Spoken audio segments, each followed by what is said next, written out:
దేవుడు మనలను ప్రేమించి దీవించి ఆశీర్వదించి గత కాలమంతయు కాచి కాపాడి మరొక ఈస్టర్ తర్వాత పరిశుద్ధ దినాన్ని మనకు అనుగ్రహించినందుకు దేవునికి కృతజ్ఞతాస్తుతులు చెల్లిస్తూ ఉన్నాను. ప్రియ దేవుని బిడ్డలారా, వాక్యాన్ని చదువుకుందాము. 11 రాజుల గ్రంథము 13వ అధ్యాయము 21వ వచనంలో కొన్ని మాటలు చదువుకుని, కొందరు ఒక శవమును పాతిపెట్టుచు సైన్యమునకు భయపడి ఆ శవమును ఎలీషా యొక్క సమాధిలో ఉంచగా దించిన ఆ శవము ఎలీషా ఎముకలకు తగిలినప్పుడు అది తిరిగి బ్రతికి కాళ్ళు మోపి నిలిచినని దేవుని వాక్యము తెలియజేస్తాము. కాళ్ళు మోపి నిలిచాను. అలాగే మనం చదువుకున్నటువంటి ఈ 11వ అధ్యాయంలో 11వ అధ్యాయం యోహాను సువార్త 25. అందుకు యేసు పునరుద్ధానమును జీవమును నేనే, నా యందు విశ్వాసం ఉంచువాడు చనిపోయినను బ్రతుకును, బ్రతికి నా యందు విశ్వాసం ఉంచు ప్రతివాడును ఎన్నటికి చనిపోడు. మాట నమ్ముచున్నావా? ప్రియ దేవుని బిడ్డలారా, దేవుని వాక్యంలో మనము గమనిస్తే ఈ 2వ లేఖన భాగంలో మొదటి మాట, అందుకు యేసు పునరుద్ధానము నేనే జీవమును నేనే. ఇది నా అంశం, ఇది నా అంశం. మర్చిపోకూడదు. పునరుద్ధానము నేనే, మీరు పునరుద్ధానం నేనే, మీరు జీవము నేనే. పునరుద్ధానమును నేనే. చెప్తారు చెప్పండి. నేను మార్చుకోండి, సులువు. మొదటిది మీరు చెప్పండి, పునరుద్ధానము నేనే, మీరు జీవము నేనే. యేసుక్రీస్తు ప్రభువు చెప్పిన మాట, యేసుక్రీస్తు ప్రభు చెప్పినటువంటి మాట. ఈ మాట లాజరు చనిపోయినప్పుడు జరిగినటువంటి సంఘటన. ఇది మీ అందరికీ తెలుసు, అందరికీ తెలుసు. లాజరు చనిపోయినప్పుడు జరిగినటువంటి సంఘటన. ఈ సంఘటనలో యేసు ప్రభు నిన్న నేడు నిరంతరం ఉన్నటువంటి దేవుడు. ఆ సంగతి మాత్రము తెలుసు, మరియమ్మకు తెలుసు, అక్కడున్న వాళ్ళకి తెలుసు. యేసు ప్రభు నిన్న నేడు నిరంతరము ఉన్నవాడనే సంగతి అందరికీ తెలుసు. అయితే ఈమెలో కొన్ని ఆలోచనలు ఉన్నాయి కాబట్టి ఆయనకి ఎంతగానో కొద్దిగా ముందొచ్చుంటే నా తమ్ముడు బ్రతుకును కదా, కొద్దిగా ముందొస్తే ప్రభువా ఎందుకు ఆలస్యమైంది, నీకు ఆలస్యం ఎందుకు? దేవుని సన్నిధానానికి వచ్చినప్పుడు నా దగ్గరకు నువ్వు వస్తున్నావు, వచ్చేటప్పుడు ఆలస్యంగా వచ్చావు అనేటువంటి ఆలోచనతో ఆమె ఉంది. కానీ వెంటనే అన్నాడు ప్రభు, పునరుద్ధానము నేనే. ఎందుకు తొందరపడుతున్నావు? ఎందుకు తొందరపడుతున్నారు మీరు? తొందరపడకూడదు. దేవుని సన్నిధానంలోకి రావడానికి తొందరపడాలి, కానీ వచ్చిన తర్వాత దేవుని యొక్క కార్యాన్ని పొందడానికి అంత మాత్రం కూడా తొందరపడకూడదు. అయితే యేసుక్రీస్తు నిన్న నేడు నిరంతరము ఉన్నవాడు. ఒక మార్తమ్మకే కాదు, ఒక మరియమ్మకే కాదు, ఒక శిష్యులకే కాదు, మనకే కాదు, అందరికీ కూడా నిన్న నేడు ఉన్నవాడు. సర్వ మానవాళికి ఆయన జగత్ రక్షకుడుగా ఉన్నాడు అనేటువంటి సత్యాన్ని. పక్షపాతం లేదు, అందరికీ సమానమే, నీకు సమానమే, నాకు సమానమే. ఆయనలో స్త్రీల పట్ల ప్రత్యేకమైనటువంటి ఆప్యాయత ఉన్నది. స్త్రీల పట్ల ప్రత్యేకమైనటువంటి ఆలోచన ఉన్నది. స్త్రీల పట్ల ప్రత్యేకమైనటువంటి గౌరవం ఉన్నది, ప్రేమ ఉన్నది. అలాగని పురుషులను విడిచిపెట్టలేదు. పురుషులకును స్త్రీలకును ఏకపక్షముగా ఉన్నవాడు యేసుక్రీస్తు ప్రభు. అనుకుంటాం కొన్నిసార్లు స్త్రీలకే ప్రత్యేకించబడిన దేవుడని, పురుషులకే ప్రత్యేకించబడిన దేవుడని. కానీ అలా కాదు. పునరుద్ధానం జీవమును నేనే. తొందరపడదు. నువ్వు ఇంటి దగ్గర నుంచి రావడానికి అనేక సార్లు ఆలస్యం చేస్తావు. సరి దగ్గర పోతే 12 లోపు ఎక్కడికి వెళ్ళదు అనుకుంటాం. ఒక్కొక్కసారి 12 లోపు ఎక్కడికి వెళ్ళదు. 12 తర్వాత ఉండదనే సంగతి నీకు తెలిసే గంగా దేవుని బిడ్డలారా, ఈ మొదటి లేఖనంలోనికి వెళ్తే అక్కడ ఎలీషా చనిపోయి సంవత్సరం అయింది. ఇక్కడ లాజరు చనిపోయాడు, కొద్ది రోజులైంది. యేసు ప్రభు వచ్చాడు. లాజరు రానగానే ప్రభు మాట విని కట్టబడిన కట్ల చేత కట్టబడినటువంటి సమాధిలో ఉన్నటువంటి లాజరు, చనిపోయినటువంటి లాజరు బయటకు వచ్చాడు. ఇక్కడ మనం చూస్తున్నాం, ఆనాడు ఈనాడు ఏనాడైనా మనందరికీ పునరుద్ధానం అనేటువంటిది ఉన్నది. ఎప్పుడైనా కానీ పాత నిబంధన గ్రంథంలో అనేక సార్లు మనం చూస్తాం చనిపోయిన వాళ్ళు లేచినట్లు. ఎలీషా చనిపోయి సంవత్సరం అయింది. ఈ సంవత్సరంలో పాతి పెడితే ఏముంటుంది? అన్ని ఎముకలు ఉంటాయి, అన్ని శల్యములు ఉన్నవి, ఎముకలు ఉన్నాయి. ఈలోగా మోయాబులో యుద్ధం జరుగుతూ ఉంది. అక్కడ ఒక సైనికుడు చనిపోయాడు. గొప్పగా తీసుకొచ్చి ఈ యొక్క మన ఎలీషా గారి సమాధి దగ్గరే సమాధి మీద మళ్ళీ తవ్వాడు. తవ్వితే ఆ పక్కన ఆ సైనికుడు భయపడి చనిపెట్టాడు. పాతి పెట్టిన తర్వాత ఎలీషా యొక్క ఎముకలు తగిలి ఆ చనిపోయిన భటుడు పాదములు మోపి నిలిచు. అంటే పాతకాలంలో మన యొక్క ఆ మోషే ధర్మశాస్త్రపు ఈ కాలంలో కూడా, రాజుల కాలంలో, న్యాయాధిపతుల కాలంలో అనేక మందిని మనము ఏలియా అయినా ఎలీషా అయినా చనిపోయినటువంటి వారిని లేపినట్లుగా మనము వారి యొక్క ప్రార్థన దేవుడు విన్నాడు. కానీ యేసుక్రీస్తు ప్రభువు మన కొరకు నిన్న నేడు నిరంతరం ఉన్నవాడు. అందుకే నేనే మొదటి వాడును కడపటి వాడును అని చెప్తారు కదా. ప్రయత్నం నన్ను మొదటి 18వ వచనంలో చెప్తారు. ఏమని చెప్తారు? మృతుడనైతిని కానీ ఇదిగో యుగ యుగములకు సజీవుడనై ఉన్నాను. సజీవుడనై, మరణం యొక్క తాళపు చేతులు నా చేతిలో ఉన్నవి, నా ఆధీనంలో ఉన్నవని ప్రభువు చెప్పినట్లుగా దేవుని వాక్యంలో మనం చూస్తాం. అందుకనే ఆ పాపాత్మురాలైనటువంటి స్త్రీ ఆ యాకోబు బావి దగ్గర యేసుక్రీస్తు ప్రభు కూర్చుని ఉన్నప్పుడు వచ్చి క్రీస్తు అనబడిన మెస్సయ్యను నేను చూచాను అంట. క్రీస్తు అనబడిన మెస్సయ్య, ఈ క్రీస్తు అనబడిన మెస్సయ్యను నేను చూశాను. అందుకనే ఈ యొక్క సమాధిలోనికి వెళ్ళి మా అత్త ఎదురు చూస్తూ ఉంది, ఈ యొక్క స్త్రీలైన వారు ఎదురు చూస్తూ ఉన్నారు ప్రభుని చూడడానికి. మేము చూచితివే, ఎందుకు సజీవుడైన వారిని మీరు ఎందుకు వెతుకుతున్నారు? ఇక్కడ ప్రభు తెలియజేస్తారు.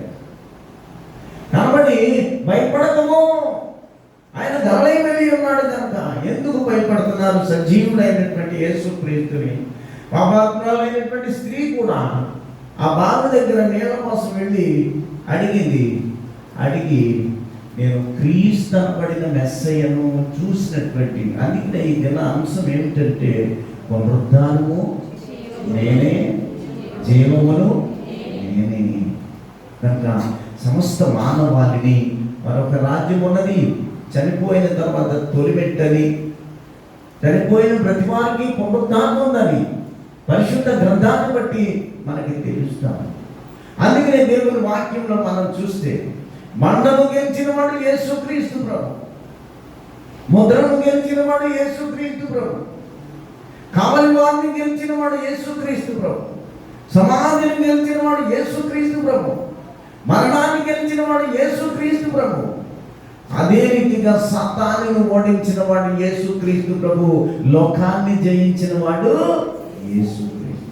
ఆయనకి ఎన్ని పేర్లు ఉన్నాయి, ఎన్ని పేర్లు ఉన్నాయి.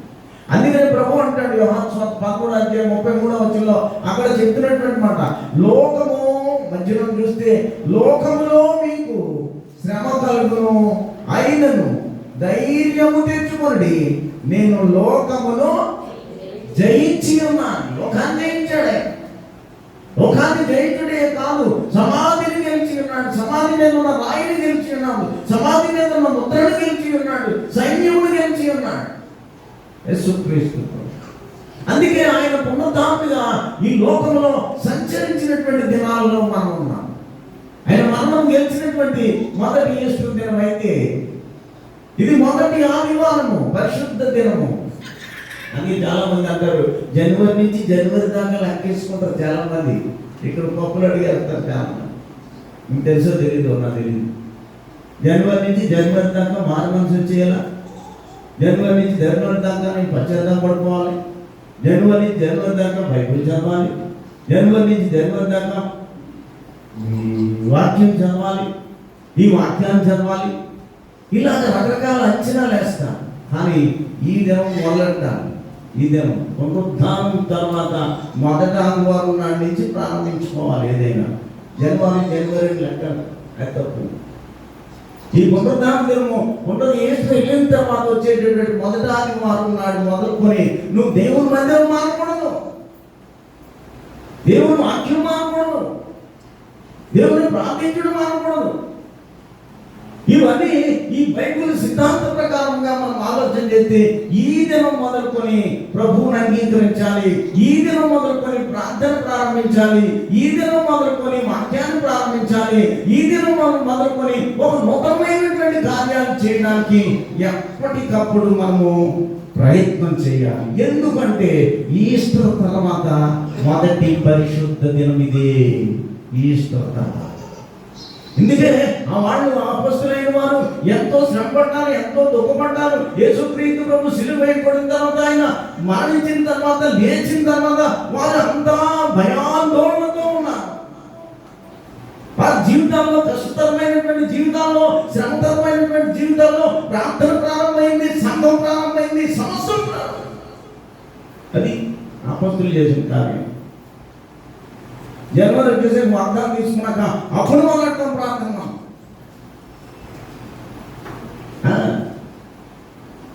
పునరుద్ధాన దినం తర్వాత మొదటి పునరుద్ధాన దినం ఇదే. కనుక ఆ యొక్క అపొస్తలులు చేసినటువంటి శ్రేష్ఠ ఎన్నో శ్రమలు అనిపించారు, దుఃఖం అనిపించారు, వేదన అనిపించారు, జమజలు అనిపించారు, ఇక్కట్లు అనిపించారు, కన్నీళ్లతో విలువెళ్ళాడిపోయారు. తలదాచుకోవడానికి కూడా తలం లేనటువంటి పరిస్థితి వారికి వచ్చింది. అలాంటి స్థితిలో నుండి సంఘం పుట్టింది, ప్రార్థన పుట్టింది, వాక్యం పుట్టింది. అలాంటి పరిస్థితి. అందుకే మనం కూడా ఒకసారి చేస్తాం కదా, శ్రమ వచ్చేసరికి ఆర్థికంగా కావాలి, ఇప్పుడు ఆర్థికంగా శ్రమ వచ్చినప్పుడు వెంటనే ప్రార్థన మొదలెట్టేస్తాం కదా. వాళ్ళు కూడా అంతే.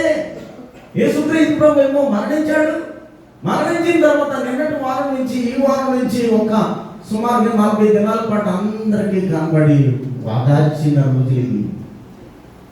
కనబడి ఒక్కొక్కరికి శిష్యులైతేనేమి, మాత అయితేనేమి, మరి అయితేనేమి, మరికొందరు శిష్యులైతే మరికొందరు ఎమ్మాయి మార్గంలో వెళ్తున్నప్పుడు అనేకమైన విషయాలు సుమారు 12 పర్యాయములు అనేక మందికి కనిపించినట్లుగా, 11 పర్యాయాల నుంచి 12 పర్యాయాలు ప్రభు కనిపించినట్లుగా మనం చూస్తాం. కాబట్టి దేవుని వాక్యం తెలియజేస్తా ఉంది. ఆయన ఏమంటున్నాడంటే, నేను లోకమునకు వెలుగై ఉన్నాను, ఈ లోకాన్ని నేను జయించాను. అందుకనే మనం చెప్పుకోవాల్సినటువంటి విషయం ఏంటంటే, బండను గెలిచిన ప్రభు, ముద్రను గెలిచిన ప్రభు, కావలి వారిని గెలిచిన ప్రభు, సమాధిని గెలిచిన ప్రభు, మరణాన్ని గెలిచిన ప్రభు, సాతాన్ని గెలిచిన ప్రభు, లోకాన్ని జయించిన ప్రభు, ఇవన్నీ కూడా ఒక్క యేసుక్రీస్తు ప్రభువుకు మాత్రమే దక్కింది అనేటువంటి సత్యాన్ని అని తెలియజేస్తాం. ఇదే స్థితి రేపొద్దున నీవు నిత్యత్వంలోకి ప్రవేశించాలంటే నీవు అనేక మార్లు దేవుని సన్నిధానంలో ఉన్నప్పుడు పునరుద్ధానుడు లేస్తావనే సత్యాన్ని నేను గమనించవలసినటువంటి మాట ఉన్నది. 1 కొరింథీ పత్రిక 6:14 శ్రేష్టమైనటువంటి మాట మనం చూస్తాం. 6:14 దేవుడు ప్రభువును లేపాను, మనలను కూడా తన శక్తి వలన లేపును. చూసిన వాక్యం మరి లేఖనాలు చదివా, సిల్వేస్తానా, సిల్వేశారా, పునరుద్ధారణ అవుతాడా, లేచాడా? మరి ఇప్పుడు ఆ రెండో భాగాన్ని మనం చూస్తున్నాం. రెండో భాగం ఏంటి? మనలను కూడా తన శక్తి వలన లేస్తాం. ఈ శ్రేష్టమైనటువంటి అవకాశము అన్నిటిలో లేదు, ఎవరికి లేదు. ఈ యొక్క భూమండలం మీద ప్రపంచంలో ఎవరికి లేనటువంటి గొప్ప యోగ్యత, గొప్ప ధన్యత, గొప్ప దీవెన నీకు ఇచ్చాడు దేవుడు. తద్వారా మనం తెలుసుకున్నాం. తద్వారా పునరుద్ధాన ప్రయోజనం అంశం, పునరుద్ధాన ప్రయోజనం. ఒక ప్రయోజనం చెప్పండి, మర్చిపోయారు. మీకు శుభము కలుగును గాక. రెండో ప్రయోజనం చెప్పండి,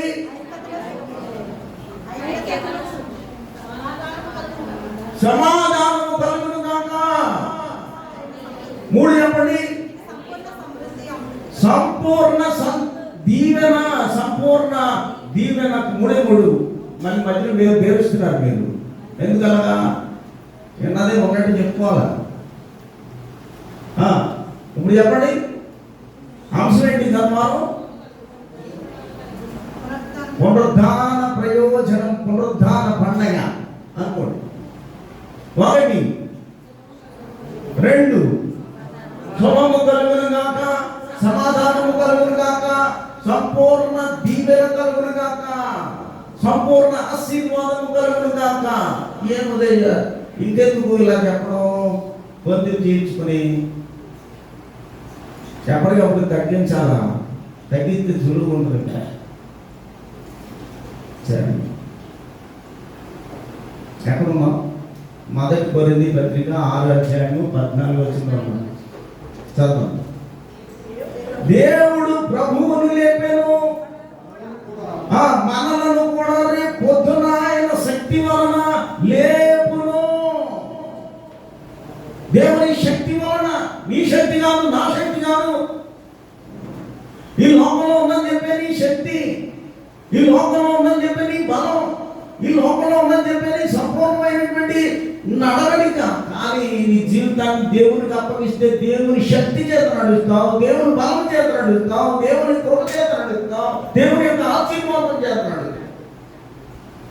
కనుక ఆయన అంటున్నాడు, నా శక్తి చేత నిన్ను లేపుతాను. ఒక రోజు వస్తుంది, ఒక్కరోజు వస్తుంది అనుకుంటాం. చనిపోయాడు కదా, ఏదో వస్తుంది తర్వాత అనుకుంటాం. లేదు, ఆకాశం ఆ అంచు మొదలుకొని, ఆకాశం ఈ అంచు మొదలుకొని, ఆకాశం ఈ అంచు ఆ అంచు, తూర్పు నుండి పరమ నుండి ఉత్తరం, ఉత్తరం నుండి దక్షిణం, ఇవి అంచుల నుండి అందరినీ లేపుతారు. సముద్రంలో చనిపోయిన వాళ్ళు ఉంటారు, భూమి మీద చనిపోయిన వాళ్ళు ఉంటారు, గాలిలో చనిపోయిన వాళ్ళు ఉంటారు. ఇవన్నీ కూడా ఒక దినాన ఆయన పిలుస్తాడు అనేటువంటి సత్యాన్ని వాక్యం ద్వారా తెలియజేస్తా ఉన్నాం. అందుకు కాబట్టి మనము పునరుద్ధానంగా ఉండేటటువంటి కాలం ఒకటి వస్తుంది. ఆ కాలంలో ప్రభు నీతో ఉంటాడు. ఆ మాటను మర్చిపోకూడదు. ఎలీషా ఎముకలు తగిలి, ఆయన పరిశుద్ధుడు కనుక, దేవుణ్ణి ఎరిగినవాడు కనుక, దేవుళ్ళు అనేక మందిని నడిపించినవాడు, దేవుని కొరకే బ్రతికినవాడు, దేవుని కొరకే జీవించినవాడు, దేవుని కొరకే సమస్తము నడిచినవాడు, దేవుని కొరకే సమస్తము సిలువ చాటున మరుగు చేయబడిన వారికి శక్తి వస్తుంది. పునరుద్ధాన శక్తి, ఇది పునరుద్ధాన శక్తి. ఈ పునరుద్ధాన శక్తి వల్ల ఏం జరుగుతుందంటే, నిన్ను ముట్టుకున్న వాడు పరిశుద్ధుడు అవుతాడు, నిన్ను తాకిన వాడు పరిశుద్ధుడు అవుతాడు, నేను అందులో అడుగేసిన వాడు పరిశుద్ధుడు. ఎలీషా జీవితం ఏ రీతిగా జరిగిందో, ఏలియా యొక్క జీవితం ఏ రీతిగా జరిగిందో, అలాగే మన జీవితాలు కూడా ఉంటాయి అనేటువంటి సత్యాన్ని వాక్యంలో నేను తెలియజేస్తా ఉన్నాను. అందుకనే ఈ లోకంలో ఉండగా ప్రభు చిత్తాన్ని విడిచిపెట్టకూడదు. ఈ శరీరము క్షయమైనది. చూడండి 15వ అధ్యాయం మొదటి కొరింథీ పత్రికలో 15వ అధ్యాయం 54వ వచనం.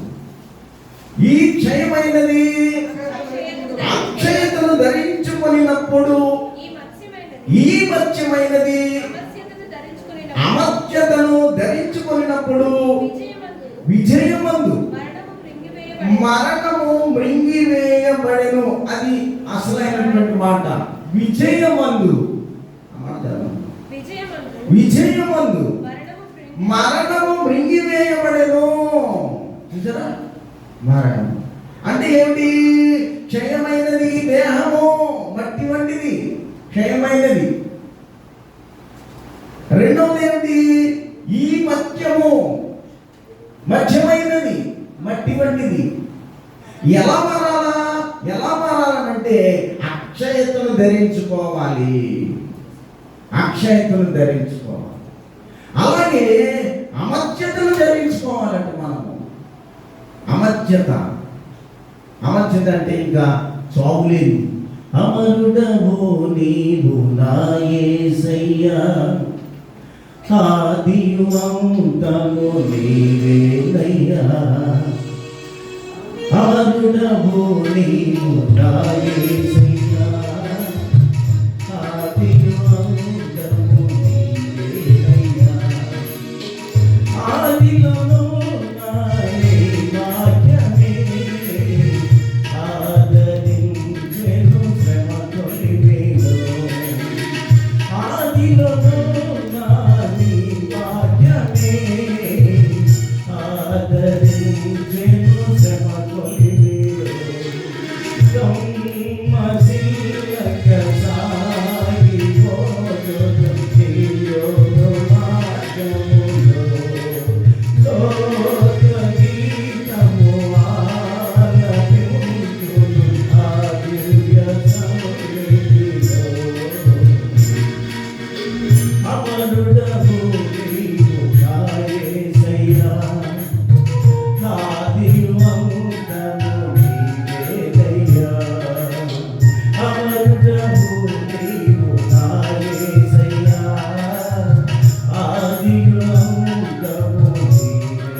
అమర్త్యుడు కాదు, అమరుడు యేసుక్రీస్తు ప్రభు.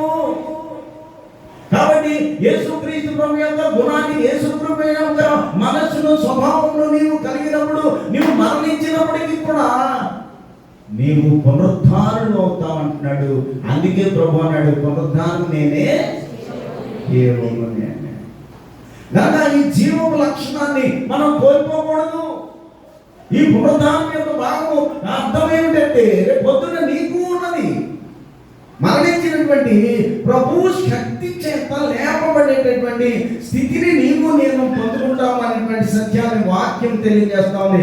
అందుకని అంటాడు చూడండి, అపోస్తలుల కార్యము 2వ అధ్యాయం 24వ వచనంలో దేవుని మాటను చూస్తే, మరణము ఆయనను బంధించి ఉండుట అసాధ్యము కనుక దేవుడు మరణ వేదనను తొలగించి యేసుక్రీస్తు ప్రభువుని లేపెను.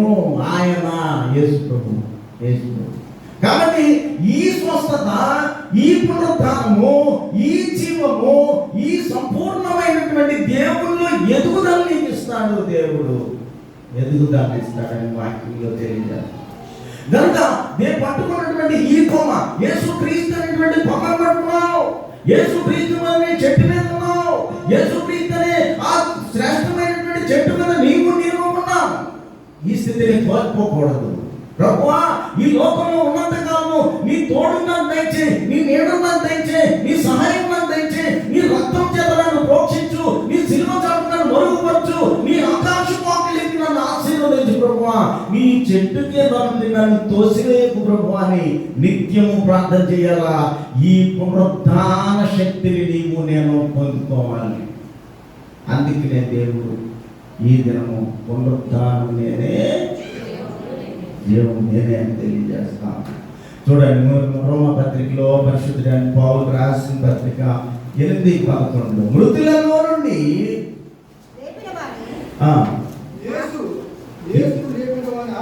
యేసును లేపిన వాని ఆత్మ మీలో నివసించిన ఎడల మృతులలో నుండి క్రీస్తు యేసును లేపిన వాడు సావులకు లోనైన మీ శరీరములను కూడా మీలో నివసించుతున్న తన ఆత్మ ద్వారా జీవింపచేయును. చూసారా, అలా ఎవరున్నారు? పరిశుద్ధాత్ముడు ఉన్నాడు. యేసుక్రీస్తు నీలో నీ బయట సంచారం చేస్తే పరిశుద్ధాత్ముడు లోపల ఉన్నవాడు ఆత్మ. ఆత్మ ఏం చేస్తుందా? నివసింపజేస్తుంది, బ్రతికింపజేస్తుంది. నీ క్రియలను బట్టి, నీ చేష్టలను బట్టి, నడవడికను బట్టి, నీ ప్రవర్తనను బట్టి, నీకున్నటువంటి సమస్తాన్ని బట్టి నీలో ఉన్న ఆత్మ ఒకవేళ నువ్వు చనిపోయినా నిన్ను పునరుద్ధరణగా నిలబడుతుంది. ఇది అర్థం, దాని అర్థం. చనిపోయినా కానీ దేవుడు పరమంలో ఉన్నాడు, పరిశుద్ధాత్మ నీలో ఉన్నాడు. యేసుక్రీస్తు నీ కొరకు నా కొరకు చనిపోయి మనలో ఉన్నాడు. ఈ లోనటువంటి ఆత్మ ఏం చెప్తున్నాడు? నిన్ను బ్రతికిస్తా, నిన్ను పునరుద్ధారుడుగా. ప్రభు పునరుద్ధారుడైనట్లు ఎలీషా యొక్క ఎముకలు తగిలి ఒక భక్తుడు పునరుద్ధారుడైనట్లు యేసు ప్రభు పిలవగా బయటకు వచ్చేసినటువంటి లాజరు పునరుద్ధారుడైనట్లు. పాడి మీద నుండి మోసపోతుంటే తల్లి ఏడుస్తుంది, నీ కుమారుని ఏడుస్తుంది. అమ్మా నేను లేపుతాను నీ కుమారుడిని, దుఃఖపడకు. స్త్రీలను ఎప్పుడు ఏడనేవాడు దేవుడు. అలాగే పురుషులను వదిలిపెట్టాడు. అమ్మా లేమో అనగానే ఆ పాడి మీద నుంచి పిల్లవాడు పునరుద్ధారణ అయినట్లు నిన్ను నన్ను తన శక్తి చేత, తన బలము చేత, తన కృప చేత, తన వాత్సల్యం చేత, తన ఆశీర్వాదం చొప్పున నీలో ఉన్నవాడు నిన్ను చచ్చిపోనేవాడు. నీకు పుల్లు పట్టలేవాడు, నాకు పుల్లు పట్ట మళ్ళా జీవాన్ని ఇచ్చి నేను లేపేది నేను వాక్యం ద్వారా. అంటే పునరుద్ధారము ఆత్మ ద్వారా నేను లేపుతాడు. ఆత్మ మంచి పూల తోట ఉందంట. ఆ పూల తోటలోకి బంగారు పిచ్చుకొచ్చింది. బంగారు పిచ్చుకొచ్చి చిన్న పిచ్చులు ఉంటాయి కదా, చిన్న బంగారు పిచ్చుకు అంటారు కదా. అది వచ్చి ఈ పువ్వు దగ్గర తెల్ల గులాబీ ఉందంట. తెల్ల గులాబీ దగ్గర వచ్చింది. వచ్చి నువ్వంటే నాకు చాలా ఇష్టం అని ఆ పువ్వు నువ్వంటే నాకు అందుకే నేను ఇష్టపడుతున్నాను. ఇప్పుడు నేను తెల్లగా ఉన్నాను, ఎర్రగా మారే వరకు నేను ఇష్టం. నేను తెల్లగా ఉన్నాను కాబట్టి నేను ఎర్రగా మారాలి. ఎర్రగా మారిన తర్వాత ఎవరినైనా నేను ప్రేమిస్తాను. కాబట్టి నువ్వు వచ్చి నన్ను ప్రేమిస్తున్నానని చెప్తున్నావు. కాబట్టి ఆ బంగారు పిచ్చి అన్నది నిన్ను నేను ప్రేమిస్తున్నాను అని. కానీ ఈ యొక్క ఈ పువ్వు గులాబీ, తెల్ల గులాబీ అంటే నేను ఎర్రగా మారాలి, తెల్లకున్నాను నేను అని అంటే పాపం 1-2 సార్లు వచ్చి ఆ పువ్వు దగ్గరికి వచ్చి ఇలా వాలేసరికి ఆ పువ్వుకి ఏముంటాయండి? కింద గులాబీ పువ్వుకి ముళ్ళు పాళ్ళు కూర్చుకున్నాను. ఒకసారి పాలు కూర్చుకున్నాను. ఇష్టం పోతే వెళ్ళింది. ఇష్టం పోతే అడిగింది పాపం పువ్వుని అడిగింది, నువ్వంటే తొమ్మిదంటే వెళ్ళి ఒకసారి వాలింది, 2 సార్లు వాలింది, 3 సార్లు వాలింది. 3వ సారి చూసేసరికి పువ్వు అంతా ఎర్రగా మారింది. ఎందుకు? ఆ ముళ్ళు ఏమైంది? కాళ్ళలో గుచ్చుకుంది. పిచ్చుక కాళ్ళలో గుచ్చుకొని పిచ్చుకలో ఉన్న రక్తము పువ్వు మీద పడి పువ్వు ఎర్రగా అయింది. అప్పుడు పువ్వు అవ్వేది, నువ్వంటే నాకు ఇష్టం పువ్వు అన్నా. వెంటనే పిచ్చుక రక్తం అంతా పోయి కింద పడి చనిపోయి. పిచ్చుకుండగా విలువ తెరలేదు. మనమంతే, మనం అనుకున్నది మనం కోల్పోయినప్పుడు నీకు ప్రేమ తెలుస్తుంది. మనం అనుకున్నది మనకు దూరమైనప్పుడు నీకు ప్రేమ తెలుస్తుంది. భార్యను కోల్పోయిన తర్వాత ఎంతో బాధపడతాం, భర్తను కోల్పోయిన తర్వాత ఎంతో బాధపడతాం. ఉన్నప్పుడు ప్రేమించలేని స్థితి నాకు. నా స్నేహితుడు నన్ను వదిలిపెట్టినప్పుడు నేనతో బాధపడతాను. శిష్యులందరూ కూడా నేనున్నాను. చనిపోయాడు యేసు ప్రభు. ఎవరికి వాళ్ళు పారిపోయారు. ఇప్పుడు బాధపడుతున్నారు.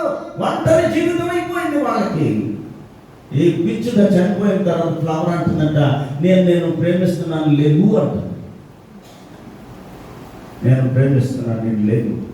ఇంకేం లేదు. ప్రేమ కొద్ది దగ్గరకు వెళ్తే తిరస్కరించింది. కోల్పోయిన తర్వాత, చేయి జారిపోయిన తర్వాత, అందుకే ప్రభువు విడిచిపెట్టు. ఆయన నీ కొరకు రక్తాన్ని చిందించాడు సిలువలో. నీ పాపముల కొరకు, నీ శాపముల కొరకు, నీ దుఃఖం కొరకు, నీ వేదన కొరకు, ప్రతి దాని కొరకు ప్రభు ఏం చేశాడంటే ఆయన చేతులలో కాళ్ళలో ఆయన భరించాడు. పునరుద్ధానుడయ్యాడు నీ కొరకు, నా కొరకు. ఆయన విడిచిపెట్టుకోవద్దు ఎప్పుడు కూడా. ఎన్ని శ్రమలు. అందుకనే వాక్యాన్ని మనం చూస్తున్నాము. 15వ అధ్యాయము 20వ వచనము, మొదటి కొరింథీ పత్రిక. ఉన్నప్పుడు ఆ ప్రేమను మనం తెలుసుకోలేము. నీ ప్రియమైన వారు నీకు కోల్పోయినప్పుడు, నీ ప్రియమైనది నీవు కోల్పోయినప్పుడు, నీ శ్రేష్టమైనది నువ్వు వదిలిపెట్టినప్పుడు నాలో ఉన్నటువంటి బాధ నువ్వు అనుభవిస్తూ ఉంటావు. కానీ ఉన్నప్పుడు గ్రహించలేని స్థితి మనం తీసివేయాలి. ఉన్నప్పుడు దాన్ని ప్రేమించడానికి చూడు. నీ హృదయంలోకి ఆహ్వానించడానికి ప్రభు అయినటువంటి క్రీస్తును ఎన్నడూ విడిచిపెట్టకూడదనే సత్యాన్ని ఇప్పుడైతే నిద్రించుచున్న వారిలో ప్రథమ ఫలముగా క్రీస్తు మృతులలో నుండి లేపబడి ఉన్నాడు. ఆయనే పునరుద్ధానుడైన క్రీస్తు. నీ కొరకు, నా కొరకు, మనందరి కొరకు మరలా లేచి ఉన్నాడు. ఎందుకంటే మరలా ఆ పునరుద్ధానాన్ని నీకు అనుగ్రహించడానికి ఆయన శక్తి చేత, ఆయన బలం చేత, ఆయన కృప చేత, ఆయన పునరుద్ధాన శక్తి నీలో ఉండాలి. ఆయన పునరుద్ధాన బలము నీలో ఉండాలి. ఆయన పునరుద్ధాన సంబంధమైనటువంటి వాత్సల్యత నీలో నాలో ఉంటే ప్రభువు నువ్వు అంగీకరిస్తున్నట్లే అనేటువంటి సత్యాన్ని మన అందరము గ్రహించవలసిన వారినై ఉన్నాము అనేటువంటి సత్యాన్ని నేను తెలియజేస్తా ఉన్నాను. కనుక కాగా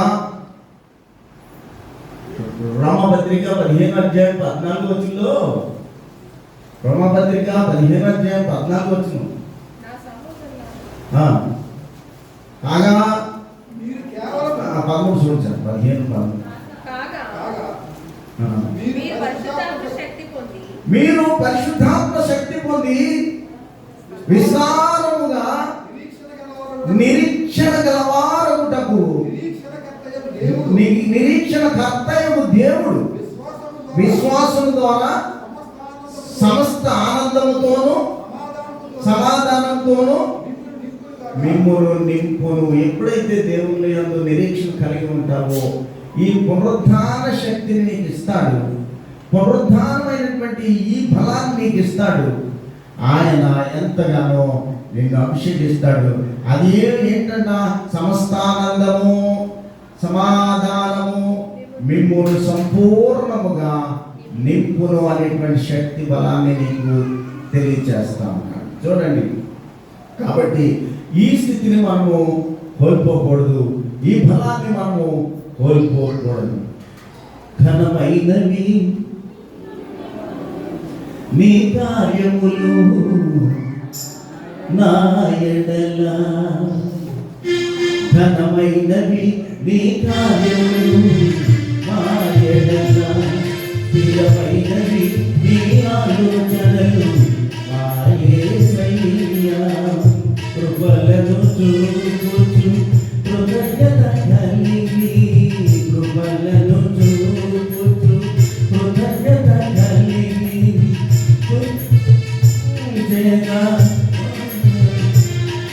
ఘనమైనవి నీ కార్యములు మా ఎడల, స్థిరమైనవి నీ ఆలోచనలు నా యేసయ్యా. కాబట్టి దేవుని కార్యాలు ఘనమైనవి, దేవుని కృపలు ఘనమైనవి, దేవుని శక్తి బలమైనది, దేవుని ఆశీర్వాదం బలమైనది. అపొస్తలుల కార్యం 17వ అధ్యాయం 28వ వచనంలో చక్కని మాటను ప్రభు తెలియజేస్తా ఉన్నాడు.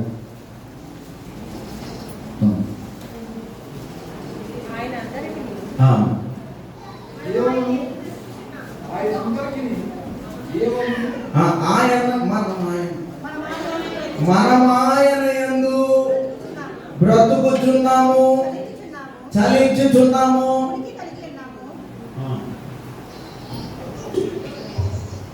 ఉనికి కలిగి ఉన్నాము. మూడు విషయాలు.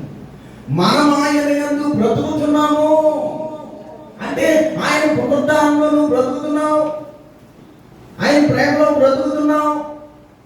బ్రతుకుటే కాదు, చలించుట. చూడండి, నడుస్తున్నామంట, జీవిస్తున్నావు. చూడండి అక్కడ మాట, బ్రతుకుచున్నాము, చలించుచున్నాము, ఉనికి కలిగి ఉన్నాము. మూడు విషయాలు మీరు గమనించాలి వాక్యంలో. మూడు విషయాలు. ఒకటి, బ్రతుకుచున్నాం. రెండు, చలించుతున్నాం అంటే నడుస్తున్నాం. ప్రతి విషయంలో కూడా నువ్వు నడుస్తున్నావు అంటే దేవుని కృపే, నువ్వు ఆలోచిస్తున్నావు అంటే దేవుని కృపే, నువ్వు ఒక పని చేస్తున్నావు అంటే దేవుని కృపే, నీవేమై ఉన్నావా అంతా దేవుని కృప అంటాడు పౌలు గారు. ఆ రీతిగానే ఈ మూడు విషయాలు కూడా పునరుద్ధానంలో బ్రతుకుతున్నాం, పునరుద్ధానంలో చలించుతున్నాం, పునరుద్ధానంలో దేవుని యొక్క ఉనికిని ఆత్మడు అంటారు. ప్రతిసారి ఏమంటాం? క్రీస్తు కలిగిన ఈ మనసును వీరును అని అంటాం. అదన్నమాట ఉనికంటే. ఉనికంటే అది క్రీస్తు కలిగిన మనసును కలిగి ఉండు, క్రీస్తు కలిగిన ప్రేమను కలిగి ఉండు, క్రీస్తు కలిగిన స్వభావం కలిగి ఉండు, క్రీస్తు కలిగినటువంటి మనస్తత్వాన్ని కలిగి ఉండడమే ఉనికి. దేవుడు ఉనికి, దేవుడు ఉనికి. ఒకటి చెప్పండి, ఏం చేద్దాం? బ్రతుకుతున్నాము.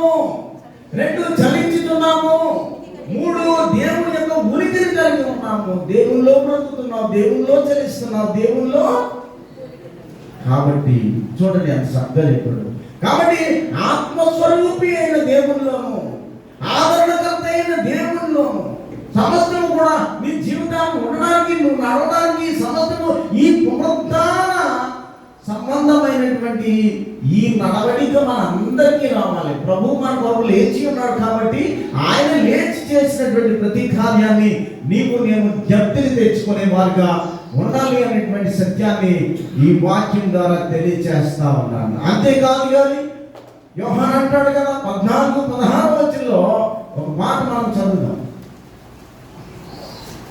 14 నేను తండ్రిని వేడుకొందును, మీ యొద్ద ఎల్లప్పుడూ ఉండుటకై ఆయన వేరొక ఆదరణకర్తను అనగా ఆత్మస్వరూపియగు ఆత్మను మీకు అనుగ్రహించుచున్నాను. ఆదరణకర్త. రెండు, ఆత్మస్వరూపి. మూడు, ఆత్మ. ఈ మూడింటిని ఏం చేస్తాడంట ప్రభు? నీ కొరకు నా కొరకు పంపిస్తాడంట. ఈ పంపించడానికి ఈ లోకం నుండి పరలోకం వెళ్ళి దేవుని కుడిపార్శ్వమున కూర్చోండి పరిశుద్ధాత్మను పంపించడానికి. ఎందుకంటే ఈ పునరుద్ధాన సంబంధమైనటువంటి జీవితాన్ని నువ్వు నేను విడిచిపెట్టకుండా ఉండడానికి, ఈ పునరుద్ధాన జీవితాన్ని మనం ఎన్నడూ కూడా మర్చిపోకుండా ఉండడానికి, ఈ పునరుద్ధాన జీవితంలోనే మనము ఆయన పరిశుద్ధాత్మను పంపు వరకు స్థిరపడడానికి ప్రభు పంపిస్తారని వాగ్దానం చేయాలి. అందుకే నువ్వేం చేయాలా? బ్రతుకాలి, ప్రభువులో బ్రతకాలి, ప్రభువులో చరించాలి, ప్రభువులో తన ఉనికిని మనం కలిగి ఉండాలి. ఎప్పుడు విడిచిపెట్టకూడదు. ఆయన ఎలా లేచాడో అలాగే మనం కూడా ఉండాలి. అంటే పరలోకంలో ఉండాలి అంటే, దేవుడి రాజ్యంలో సహవాసం చేయాలి అంటే, దేవుడి రాజ్యంలో నిత్యత్వం మనం పొందాలి అంటే, దేవుడి రాజ్యంలో ఆయనతో కూడా మనం చలించాలి అంటే, దేవుడి రాజ్యంలో బ్రతకాలి అంటే ఇక్కడ మాత్రం గొప్ప విషయం కాదు. ప్రభు దగ్గర జీవించుట అది శ్రేయస్కరమని దేవుని వాక్యము తెలియజేయ. ఇవన్నీ పునరుద్ధానం కలిగజేసేటటువంటి గొప్ప వరములు అన్నమాట. పునరుద్ధానం కలిగజేసేటటువంటి గొప్ప వరాలు. అందుకే ఆయన అంటాడు, పునరుద్ధానము నేనే, దేవుని ఆయన అంటున్నటువంటి మాట. కాబట్టి మనం కూడా దేవుల్లో ఏ రీతిగా జీవిస్తున్నాము, ఏ రీతిగా ఉంటున్నాము, ఏ రీతిగా ప్రభు యొక్క ఆజ్ఞలను గైకొంటున్నాము, ప్రభు యొక్క చిత్తాన్ని గైకొంటున్నాము, ప్రభు యొక్క ప్రణాళికను నెరవేరుస్తున్నాము అనేటువంటి ఆ యొక్క మాటలను మనం గ్రహించే వారిగా ఉండాలి. చూడండి, ఒకసారి ఒక వ్యక్తి ఒక శత్రువుతో దెబ్బలాడు, మరో వ్యక్తితో దెబ్బలాడితే ఈ వ్యక్తి ఏం చేశాడంటే పెద్ద కత్తి తీసాడు, చంపడం. పెద్ద కత్తి తీసి చాలా వేగంగా వెళ్ళిపోతుంది. ఎందుకు? శత్రువుని చంపేయడానికి.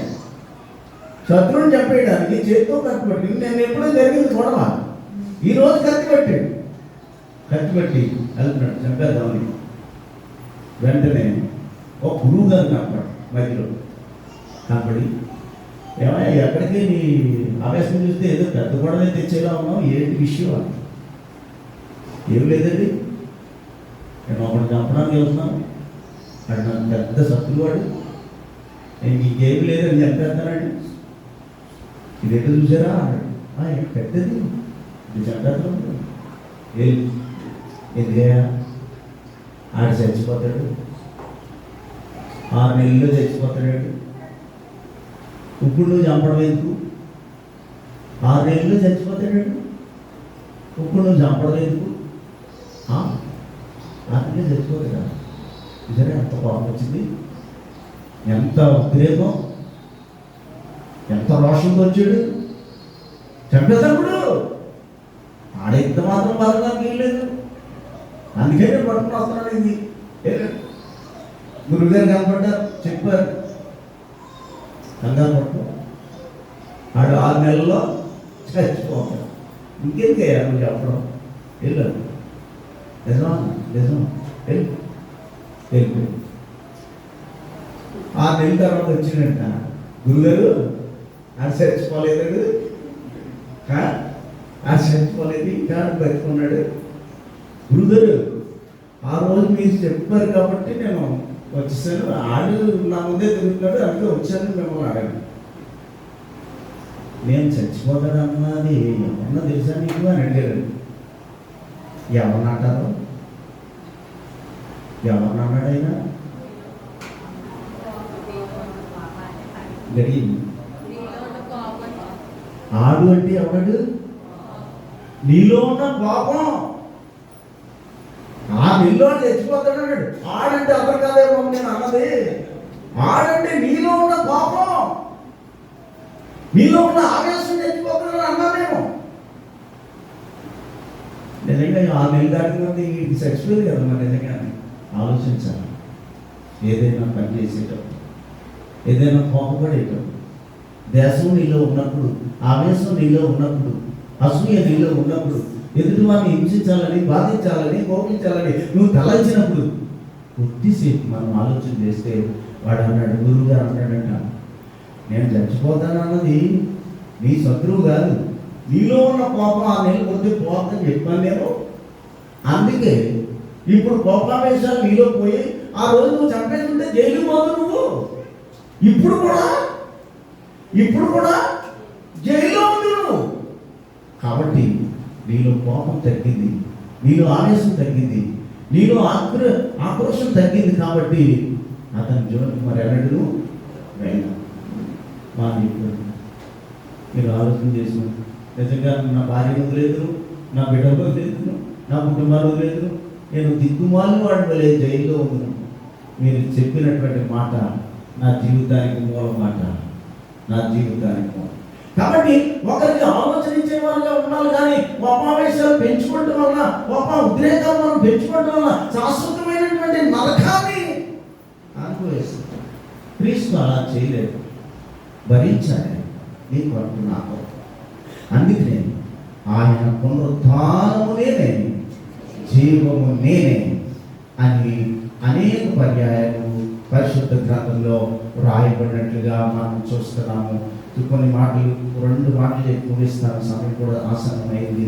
యోహాను సువార్త 12వ అధ్యాయంలో 24వ వచనం, గోధుమ గింజ భూమిలో పడి చావకుండిన ఎడల అది ఒంటిగానే ఉండును, అది చచ్చిన ఎడల విస్తారముగా ఫలించును. అంతే. నీ పాత జీవితాన్ని సమాధి చేసేలా, పాతి పెట్టేలా బాప్తిస్తున్నాం కదా. చూడండి, ఒకళ్ళిద్దరు నేను 4 గంటల కట్టేశారు, నన్ను గోడ చేసుకోదు ఎంత కొట్టారు, అయినా నేను కోపడలేదు. కొట్టండి అన్నాను. మీరు రక్షింపబడటమే ముఖ్యం, రక్షింపబడటమే. రాంగ్ వెళ్ళాము, ఇలా ఉన్నాము, మీరు అందరూ పైన ఉన్నారు. ఎవరు నవీన్ గారు అబ్బాయినా, నవీన్ గారు అబ్బాయి 1-2 సార్లు గోడకేసి ఇలా ఉన్నాడు. రోడ్డు నేనేమో మసిలోని గుద్దితే ఏం చేస్తామండి, ఏం చేస్తాం? నేను అది రావులపాలెం గోదావరిలో ఇచ్చాము. ఆ రోజు ఇస్తామంటే మోహన్ కృష్ణ ఎక్కడ ఎవరండి, బళ్ళారిలో ఇచ్చామండి. ఆయన మీకన్నా ఎత్తు, మీకన్నా లావు తెస్తున్నాడు. వచ్చి గమనించేసాం. ఆ రోజు చాలామంది 50 మంది పైన వస్తే ఇలా ఇచ్చాం. ఇలా అయితే నా వెనకాల ఇద్దరు సెక్యూరిటీ మళ్ళీ నాకు దత్త మంగాడిలాగా నాకన్నా ముందు పోయాడు. ఇక్కడ సెక్యూరిటీ ఉన్నాడు, ఇక్కడ సెక్యూరిటీ అందరూ ఉన్నారు. పిల్లవాడిని ఎలా ఉంచాను, చేయొద్దు మనిషి కదా, ఎలా ఉంచానంటే ఇంకా ఉన్నాడు. అలాగే ఇంట్లోకి ఇంకేముందండి, వాళ్ళకన్నా ముందు నేను అలా వెళ్తాను పైకి. కాకపోతలేదు వీళ్ళు ఇద్దరు గడ్డి ఎదుగలను, నాకన్నా ఎదురది ఈడు కనపడట్లేదు. ఎట్టగాలకు ఒక 10 నిమిషాలు 5 నిమిషాల తర్వాత లేచాక ఒట్టికి తీసుకొచ్చాడు. కాసేపు మళ్ళీ ఇవ్వాలనుకున్నాను, ఇంకా ఉన్నాయి కదా. అప్పుడుకే అయిపోయింది సగం అయిపోయాక నిన్న కూడా మన ట్యాంక్లో ఇలా అన్నాడు. మనవాడి నమ్మిగా రాలన్నట్టు వేళ మోషే, పిల్లడేమో మోషే, తండ్రి ఏమో నమ్మేది కదా, నమ్మేది. అయితే ఇంకొక ఉన్నాడు, మన ప్రహర్ష అనుకున్నాం కానీ కొంచెం గుంజుకున్నాడు కదా, కొంచెం గుంజుకున్నాడు. నేను గట్టిగా పట్టుకోవాలేమో అనుకున్నాను. నేను పాపం ఈజీగా మునిగాడు. కానీ ఎంతెత్తు వేసాడు, ఇలా బైక్ వేసాడు. ఇలా చూశాను నేను, ఇలా చేసి స్టీర్ కంటే కింద చూస్తాను. బాప్తిస్మం అనేది చాలా గొప్పది, చాలా శాస్త్రమైనది. ఎందుకంటే గోధుమ గింజ భూమిలో పడి చనిపోతే కానీ అక్కడ గోధుమ గింజ భూమిలో పడి మొలిసి ఒక గింజ ఏం చేద్దండి, సుమారు ఒక 50 గింజలు కాస్తుంది, సుమారు 30 గింజలు కాస్తుంది కదా. అలాగా ఈ వాక్యం చాలా ముఖ్యమైనది. ఎవరైనా చనిపోయారనుకోండి, బాక్సెట్ వెళ్తాం కదా, ఎలా ఉంటారు కదా, ప్రతాప్ గారైనా ప్రెసిడెంట్ గారైనా ఇలా ఉన్నప్పుడు నేను ఎలా ఉంటాను కదా, ఉన్నప్పుడు ఈ వాక్యం చదువుతూ అనమాట. బాక్స్ దించుతూ ఉన్నప్పుడు కాళ్ళు వేసి దించుతారు, లోపలికి దించుతారు. ఇక్కడ ఇంతకుముందు ఒకసారి నేను నర్సీపట్నం చేస్తున్నప్పుడు ఈ కాళ్ళు అట్టుకున్నాడు ముందు పెట్టుకొని వెళ్ళిపోయాడు. మళ్ళీ తాడేమో 1 సైడ్ వాలిపోయింది, బాక్స్ 1 సైడ్ వాలిపోతే మళ్ళీ బాక్స్ బయట తీసాను, బయటకు రమ్మని లాగా కింద పడిపోయాడు. ఇంకా మట్టేసేస్తారేమో అందులో నేను. అయితే ఈ మాట చాలా ప్రాముఖ్యం. గోధుమ గింజ భూమిలో పడి చావుకునే అట్లా అది ఒంటిగానే చదవండి ఎప్పుడప్పుడు అట్టి అది చచ్చిన ఇస్తారు. మరణానికి అక్కడ శిక్ష వేశాడు, మరణానికి శిక్ష వేసి మరణపులకు శిక్ష వేశాడు దేవుడు. ఆయన లేచాడు. అందుకే ఈ దినాన్ని మనకి నీకు నాకు అందరికీ కూడా చెప్పింది ఏంటంటే పునరుద్ధానం అనేది జీవన దశలోని బ్రతిగా 4 ఎల్లప్పుడూ ఉండే వాక్యాలకి మరణం వచ్చినప్పుడు ఈ వాక్యాలు ఎప్పుడు చదువుతూ ఉంటాం. మేము కృష్ణ గారు నేనేమో మరి పెద్దలైన వారు చూడండి. యేసు 4:14 యేసు మృతి పొంది తిరిగి లేచెనని మనము నమ్మిన ఎడల అదే ప్రకారము యేసునందు నిద్రించిన వారిని దేవుడు ఆయనతో కూడా వెంట పెట్టుకొని వచ్చును. శిల్వ ప్రాముఖ్యత ఇది. వెంట పెట్టుకుని ప్రభువు చనిపోయి లేచాడని నీవు నేను నమ్మాలి. నమ్మినప్పుడు పునరుద్ధానము దేవుడే, జీవము దేవుడే. అందుకనే ఆయన యందు భయం కలిగి, భక్తి కలిగి, విశ్వాసము కలిగి, నమ్మకం కలిగి, యథార్థత కలిగి, పవిత్రత కలిగి మనం జీవించే వారిగా ఉండాలి. అట్టి కృప పరిశుద్ధాత్మ దేవుడు మన అందరికీ అనుగ్రహించును గాక. ఆమేన్. దీవించి క్షేమాన్నిచ్చి పంపు జీవాహారం వార్త ఇచ్చి మామోను పోషించు. ఇహ నిన్ను వేడుకొని బావుగా స్తుతింతుము. పరమాను చేరి ఇంకా స్తోత్రము చెల్లింతుము. ఆమేన్. సర్వ సృష్టికర్త అయిన దేవుని ప్రేమ, కృపా సత్య సంపూర్ణుడైన యేసుక్రీస్తు కృప, ఆదరణకర్త అయిన పరిశుద్ధాత్మని ఆదరణ, అన్యోన్య సహవాసము, ఆశీర్వాదము ఇప్పుడు ఎల్లప్పుడూ సదాకాలము కూడి వచ్చిన మనకును బలహీనులైన సంఘ బిడ్డలకును ఆయా దేశాలలో, పట్టణాలలో, గ్రామాల్లో ఉన్న సంఘ సభ్యులందరికీ దేవుడు సదా తోడైండి దీవించి ఆశీర్వదించును గాక. ఆశీర్వాదముల్ మా మీద వర్షింప